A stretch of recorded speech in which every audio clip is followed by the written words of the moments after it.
ఓ పని చేద్దాం. ఏంటి? ఈ వీకెండ్ రిజిస్టర్ ఆఫీస్కి వెళ్ళి పెళ్లి చేసుకుందాం. జోక్ చేయకు. నేను 50,000 ఖర్చు పెట్టి జోక్ చేసే అంత రిచ్ అయితే కాదు.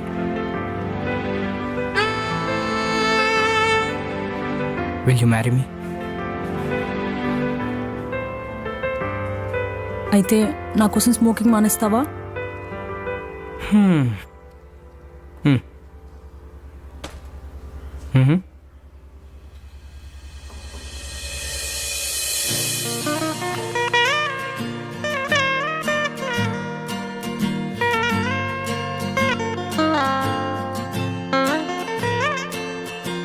ఇద్దరి మధ్య దూరం చెరిపేసేది ప్రేమ, ఇద్దరిని ఒకటిగా కలిపేసేది ప్రేమ.